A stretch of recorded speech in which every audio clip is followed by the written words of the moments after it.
African Utility Week studio. Today I have a panel of interviewees with me, and they are from my far left, Jonker Klunne from the EEP.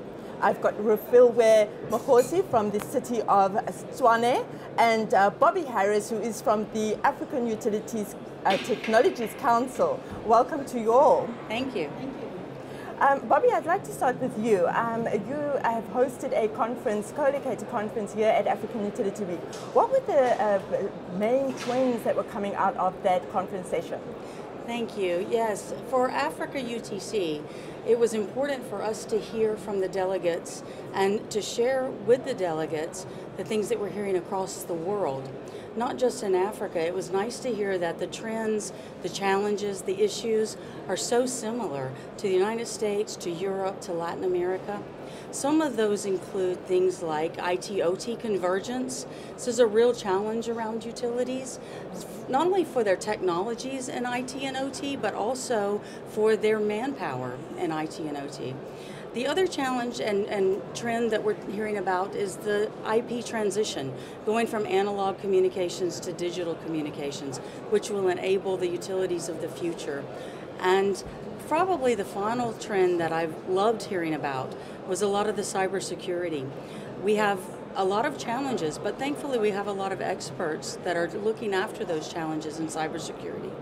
And when you're talking about critical infrastructure, cybersecurity is a key piece of our utilities. Yeah, those are very interesting topics that have come out. Absolutely, very interesting topics. Ones that we hope to continue in the future with all of you. Fantastic. Vim, I'd like to hear about a conference session that you chaired. I'm sure that there were a lot of interesting topics coming out of your session on hydropower.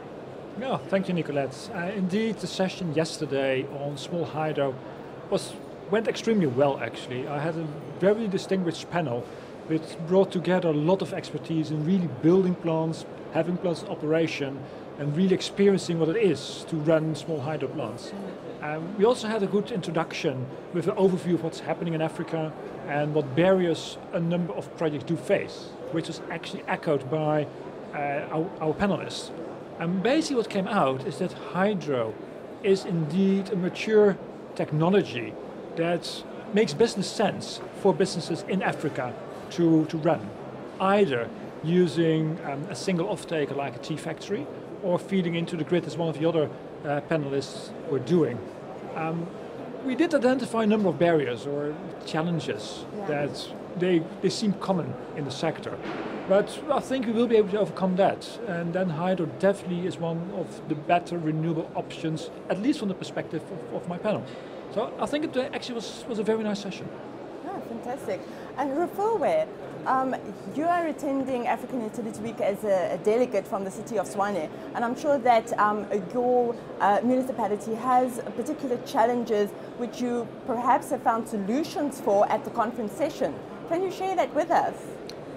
Thank you so much. I think the conference itself, for me, when I look at it, it was holistic and comprehensive because it covered the distribution, transmission, and generation, as well as the metering, which is one of the challenges for us as utilities. And as well as if you look at the exhibition, it was very large. And looking at the service providers that are here, the information, the way they present their equipment, it's a good quality of it. And as well as if you look at the speakers that we were listening to, they had a very good quality presentations with a good content, and most importantly, networking with other countries as well to see what they are doing, and as well as looking at the smart grid itself. You look at the benefit that you can extract, from the smart meters, because that's one of the challenges, as you know, for South Africa, that most of the municipalities are not able to pay, their bills with ESCOM. So the things that we learned here, I think, the presenters covered almost everything. And what I liked most is that most of women, I've seen women. I'm very, very, very passionate about women development. And with this conference, I've seen that there was a lot of women. Actually, I want to request the statistics of women that attended this conference, just to check the percentage of their participation.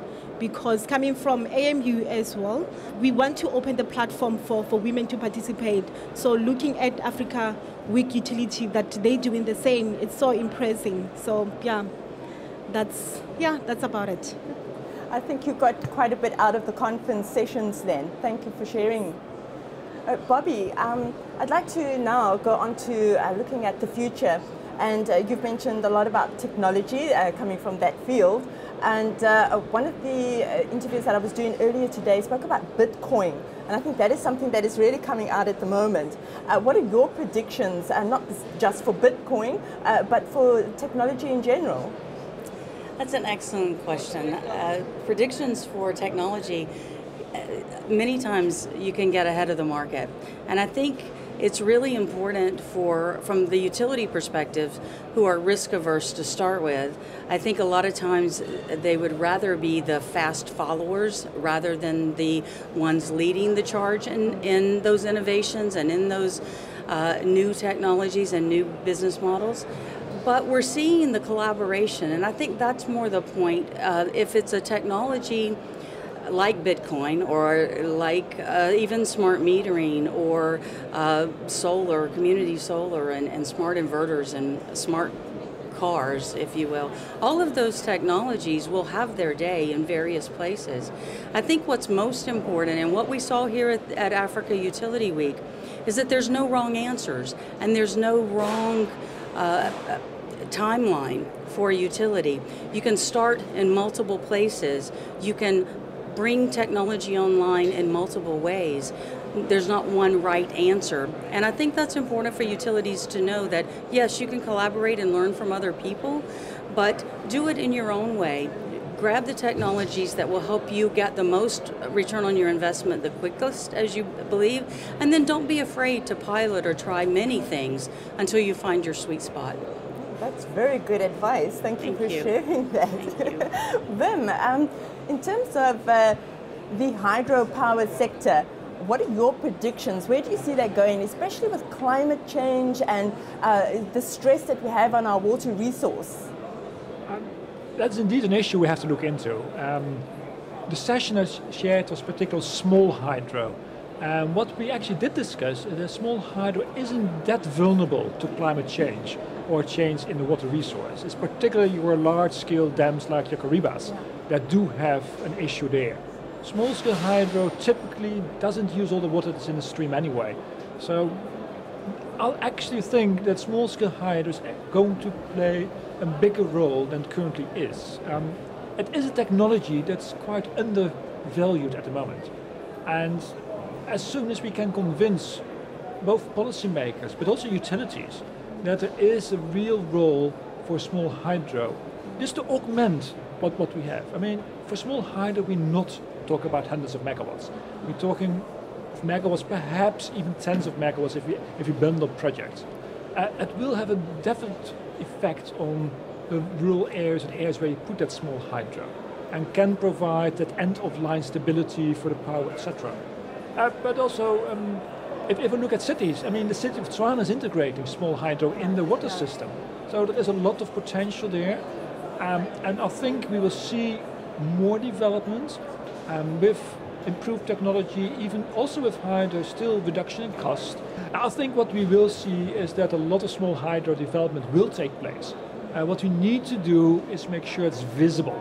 Right. That particular policymakers do value the role of not only small hydro, but small-scale renewables in general, and better generation, that they can play a role in reducing demand or augmenting supply. And I think that's more what we will see in the future. Right. The visibility is so important. I agree with you there. Refilwe, lastly, what are your thoughts on what we can expect from a municipality or a small utility going forward? Okay, from the municipal side, especially from the electricity, is that we need to understand that the model of the business is changing because there is renewable energies that we need to integrate with our system. We need to really look at how we operate as a business. Currently we sell electricity, we make money from that, but we need to adapt into the new trend because if we don't, it will be a thing of, we have to catch up. So as municipalities, I think we're working towards that to understand that how can we make money, how can we integrate the renewables and what we're currently providing, the electricity that we are providing. As well as, I think if you look at the presentation by the, I think it's Who Are We yesterday, the innovation that they're bringing, the partnership that they have with ESCOM, in terms of the innovation hub, I think that as well, it will assist us as municipalities to learn how we can integrate our system. Yeah. Thank you so much. And thank you to all my panelists for joining me here. Thank you. Thank you. Thank you for watching. I'm Nicolette Pomper-van Zyl, editor of ESI Africa, coming to you from the African Utility Week studio.